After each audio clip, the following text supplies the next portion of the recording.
put some water on the rocks and just, don't sleep on the armrest. If you find old Menards receipts, send them in. You deserve that 11% back. That one's, you know, 500 bucks. This one is 150-ish, depending on the price of cedar. Today I'm going to show you how to build a bench for a sauna, and you'll be able to customize this to any size you want. So if you have a sauna tent, you can make this fit the exact dimensions you want. So you'll need two types of wood for this. The actual cedar wood, Western red cedar wood, and you want to find wood that doesn't have a ton of knots. So the cleaner the wood is, the better it's going to be to sit on because the knots get really hot. So you'll need the Western red cedar and then just plain 2x4s for the actual structural dimensions. So let me take you outside and I'll show you my sauna tent situation and how I'm going to customize it to fit my space. Alright, so here's my sauna tent. I have the North Shore 4 sauna tent and I also got the North Shore bench. I like this generally, but the thing is, it costs a little more than I think it should. I like it because it folds up, but I really don't need that. And if I build this one and I need it to fold up, I can just take the legs off. So I'm not going to build one that folds because I can just take the legs off. But this retails for like 500 bucks, I think. And with materials, I think I'm going to spend just like 150. So I have one bench here, and then I want to put a two-person bench here. So I think the plan is to make this 36 inches. And I'm going to make it the same height for this upper level. I'm going to make it 2 levels. So it'll be the same height, which I believe is 30 inches. So we got 30 inches tall. It's going to be 36 inches wide. And then it'll be the same 3 planks on top and then 2 on the lower level. So top level is going to be 30 inches, bottom level is going to be 14 inches. And yeah, also I'm going to put a backrest on this one because that's the other thing I don't like about that one is it does not have a backrest. And come on, you're relaxing in the sauna, right? You want to have a backrest. So that'll be my biggest addition to this bench is I will put a 1 plank backrest on this. But we'll get into that. So first we got to build the top, and it is going to be 36 inches wide by roughly 17 inches. I think my planks are a little bit wider. These are 4 1/4, mine are like 4 1/2. So I mentioned before, when you're picking your cedar, you want to try to find wood that does not have knots in it. So the cleaner the wood, the better. There are a couple here obviously, but since these are 8-foot lengths and I'm only taking 36 inches basically from each side and kind of pick, so I should be able to stay clear of this knot. If I just cut here, I'll have this knot to deal with, but I can also use this for the foot part of the bench. So like you can see, this one is really clean here, so this will be definitely one of the better boards I'm going to put where I would be sitting on. So when you're picking out your boards, try to get them as clean as possible. So I'm just going to cut these each 36 inches wide, and then we'll be able to assemble the top of the bench.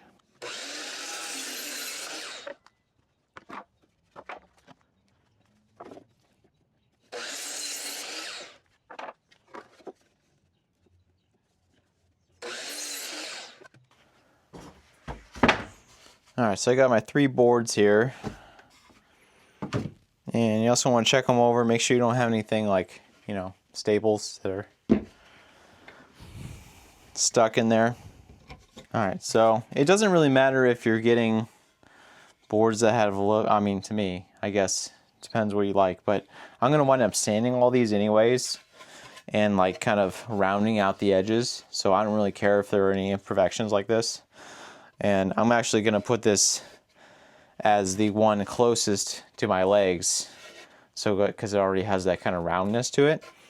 So I'm going to wind up sanding this nice and round, and then the edges nice and round too. So I'm I'm just gonna go ahead and assemble this the way I like it. So this will be the top.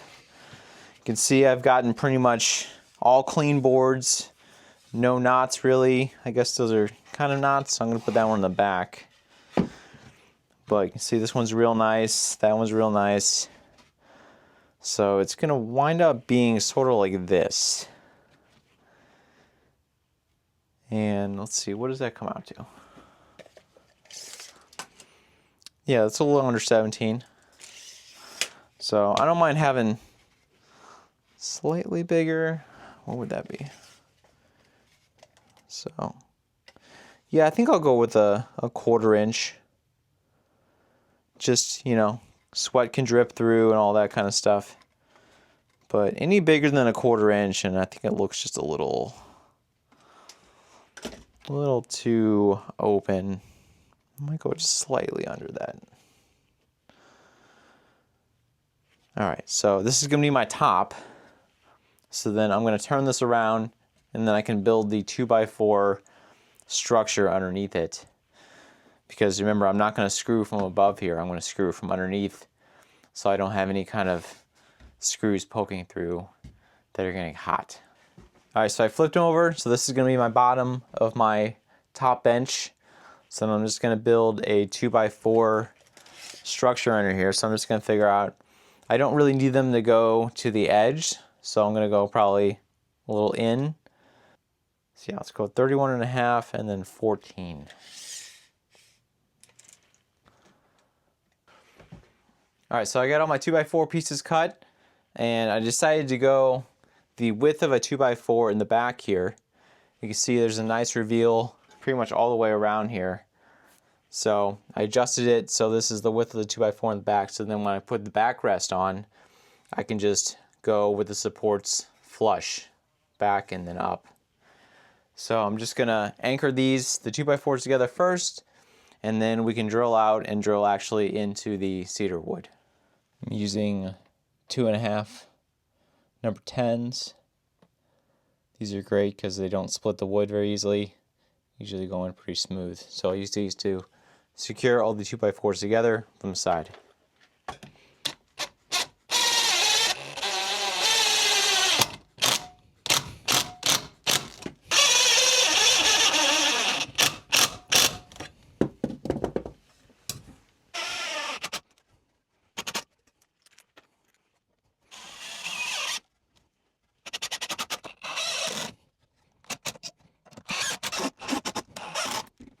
Now I'm just going to screw this back filler piece to the frame.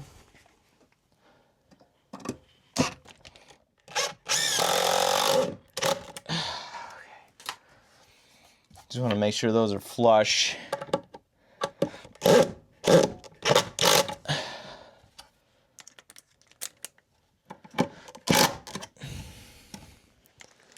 So it doesn't interfere with the back. So I'm going to use these 4-inch deck screws to secure the frame to the actual cedar.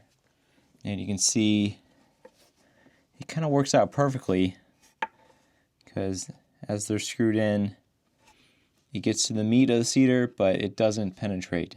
So this should be a perfect length because even if you bury it in a little bit, you still got just a little bit of play in there. So there should be no screws sticking through the other side of the cedar. And these are just 4-inch deck screws coated. So I'm going to drill these out first.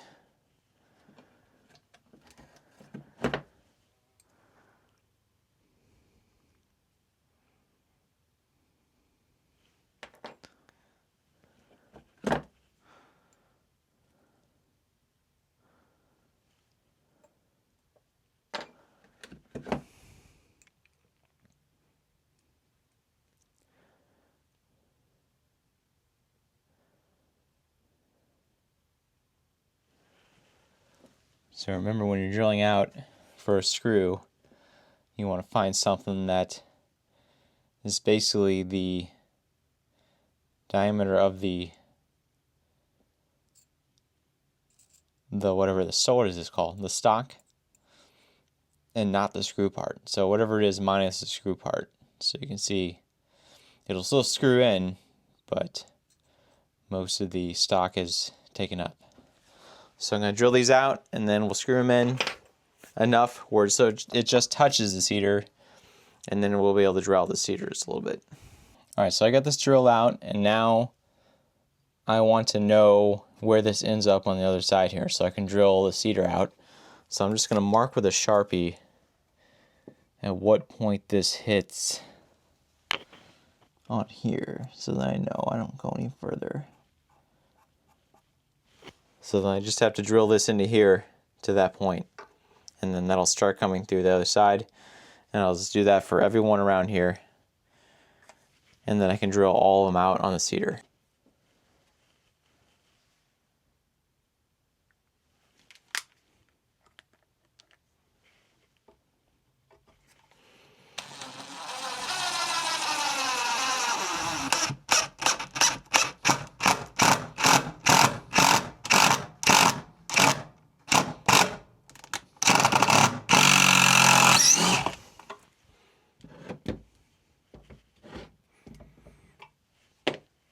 Should have gone through.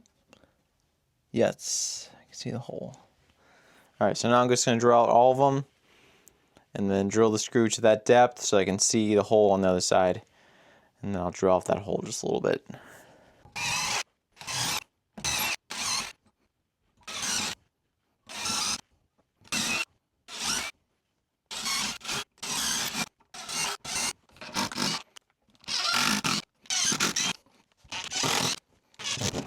Alright, so I know all of the places that the screws are going to come down into the cedar.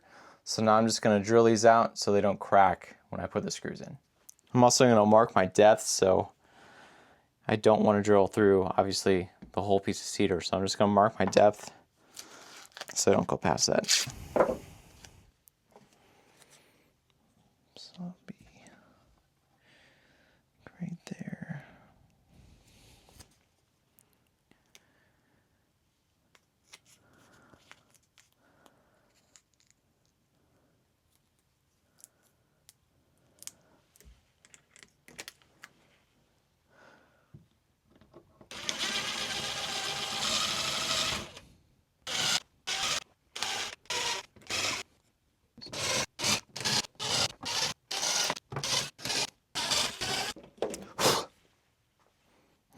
Got them all.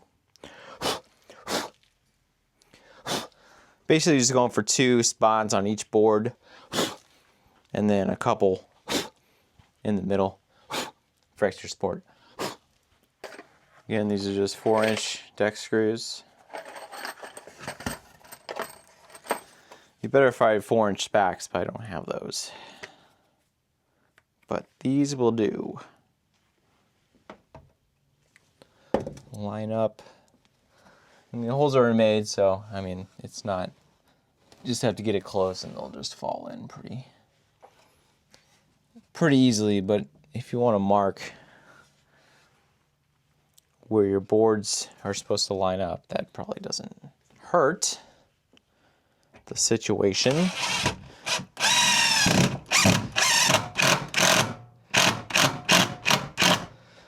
You can see it sucked in where I wanted to go, so you just gotta get it close and then it's gonna fall in the hole anyway. Alright, so this should be pretty secure. Nice. So we've got a nice stable bench here. You can see none of the screws have popped through. Very secure, very nice. And then if the boards are a little bit, just slightly not level, that's not a big deal. You can sand it down. I'm going to sand the whole thing anyway, so not a huge deal if they're slightly warped, not a huge deal.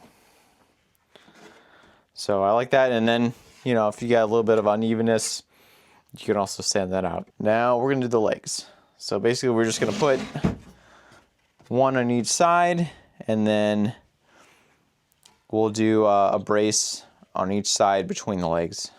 So each leg is going to be 29 1/8 to make it a total of 30 inches. All right, I got my 4 legs here. This one has kind of a cool little defect here, so I'm going to put this on the outside because I kind of like that. So Just gonna position these the way I want them. Doesn't really matter. All right, then I'm gonna screw these from the inside. I'm gonna use my spacks. Probably just use the number 8s.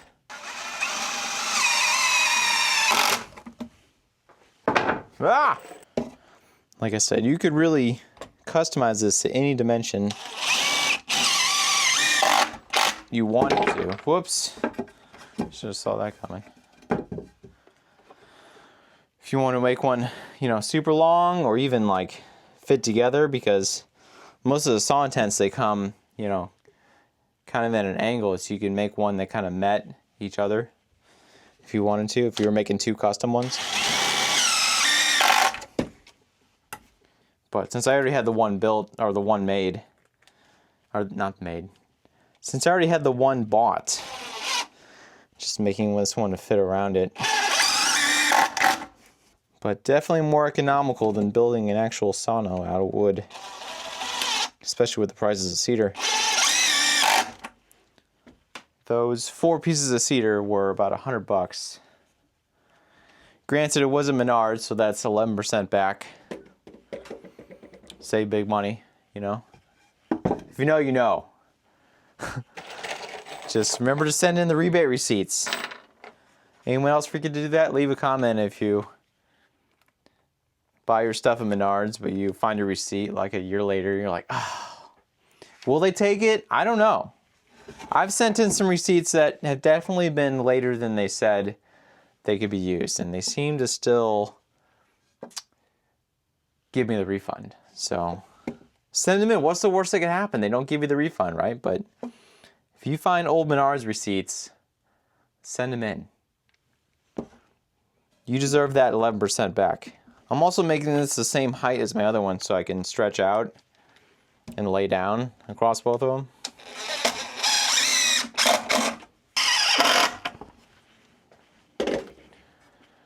All right, the moment of truth.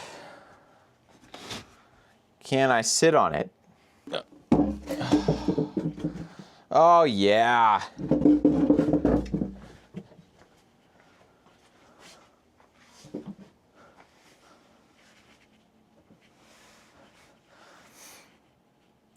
That's nice. After sitting on it and thinking that the backrest is going to be here, I'm going to be leaning back on it. I did add another support in the back. So that is something you could do. I don't know if it's really needed, especially when you add the footrest on top or in front. I don't know if that's probably going to be fine, but I like this, and then it really adds some support in the back, especially since those legs are kind of in the middle. They're like less towards the edge. I could have been on the back, but I feel like that would have added a less appealing look, because this is not the most appealing thing, but it's in the back. You're not really going to see it. So this is what we got now with the extra leg in the middle and the back. So now I'm going to work on the backrest. Just a couple 2x4s coming up, and then probably just one piece of cedar. All right, so I'm trying to figure out when I'm sitting where I want the backrest to be, because I want something I could put my arms on, you know? You're just like, ah. And then you're just like chilling, you know? Ah, put some water on the rocks and just, ah. It's about 14 inches. All right, so I cut my 2 2x4s here. I'm just gonna put those here. I angled them, so I won't have to worry about touching those. So I'll put like one here and one here. That should be good. So I'm using the 1.5s through the back to get the same effect I did with the seat.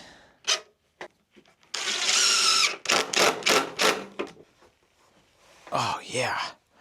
Man, having a backrest is awesome. I can't believe I waited this long to put one on. I'll tell you, the armrest really is. Don't sleep on the armrest aspect of it, I'll tell you.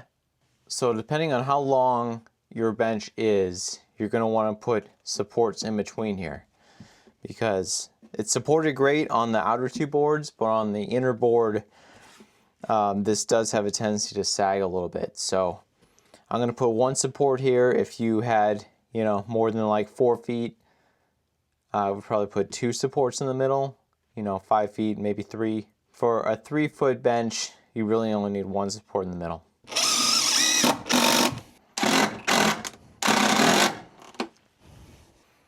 All right, now for the footrest, I've got my 2 boards here.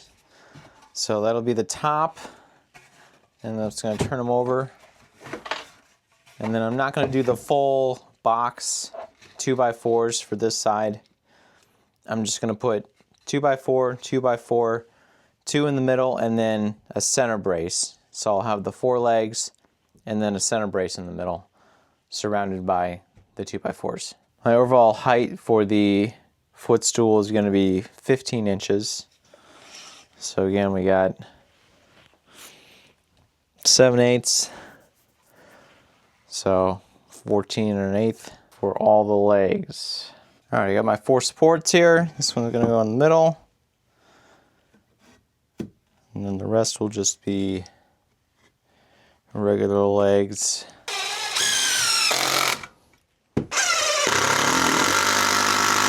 All right, got the footrest done here. Let's see how she handles.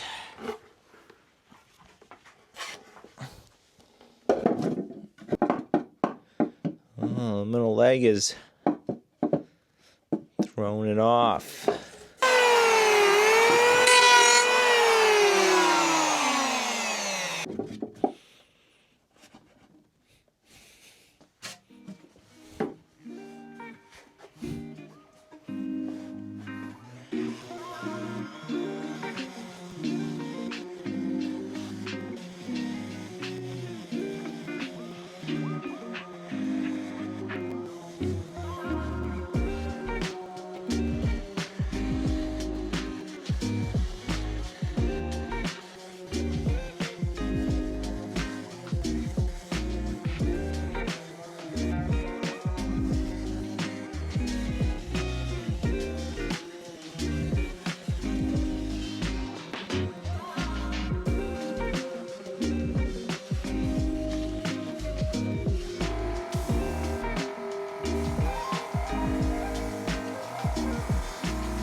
All right, the sanding is complete, and I've brought it in to my sauna. I moved my other bench over here, so this one fits pretty nice, I think, in this area.